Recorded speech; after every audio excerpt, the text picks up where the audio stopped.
Good evening everyone.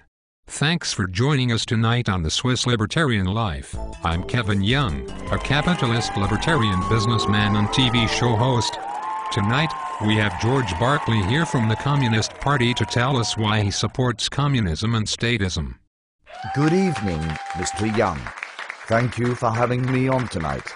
I'm George Barclay, a communist statist and coal miner workers' union leader. So, Mr. Barclay, why exactly do you support high income taxes on the wealthy? Well, I believe that it's the moral thing to do. It's being sociable. If one makes more money, then they should have to give more of it away.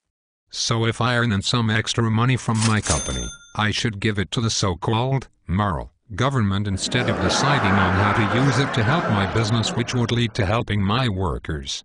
Correct? Yes. You'd be a fine person. It'd be much better off with the government than in the hands of a businessman. There's a big problem with your argument though. You're assuming that our government is always run by moral people who will always be kind with their decisions and that they're intelligent enough to run all of the country's businesses. Also, you're assuming that businessmen who often give millions of francs away to charity are immoral people. Title II of the Swiss Federal Constitution clearly says that no person may be deprived of liberty. Do you think that the government is intelligent and moral enough all of the time and that our constitution is worthless? No, I don't. But if as communists ran the government, it would be run by people who have sworn by morals and are smart. Also, businessmen are selfish people, they just care about themselves and no one else. Where's your proof that the communists will be like that? That they will be more moralistic and kind than the businessmen? Stalin supported a communist party yet he was sadomasochistic. Kim Jong-il is a living communist yet his views on homosexuals make the United States look like an accepting country. Those are some of the biggest icons yet they have no morals. Why should we believe that your so-called moralistic leaders who know nothing about the economy, innovation, and individual people can all of a sudden revolutionize society when they have, repeatedly in history, failed utterly with helping everyone with everything? Come on now.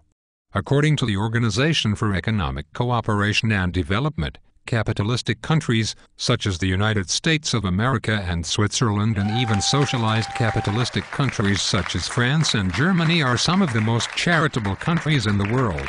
There is not one communistic country on their top 23 list of charitable countries at all whatsoever. Oh, well. Let me explain this to you. If I make money, I will hire more people so that I can make more money. More people will get hired and they will have higher wages so that they are more motivated to make me more money so that I give them a raise or promotion. When your intrusive high tax rates come in, the money that I earn is taken and given to people that aren't helping the economy be efficient.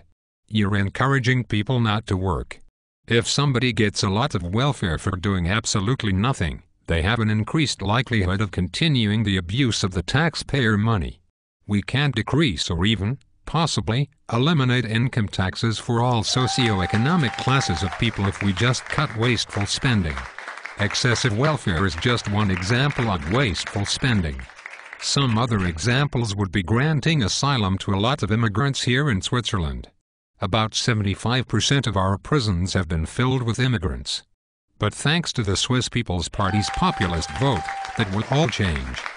The party's initiative was approved by 53% of the country and orders that all foreign criminals to be expelled. You have supported proposals against the initiative claiming that such tough immigration is immoral. Please, tell me what is moral about allowing criminals to take away opportunities from our young children.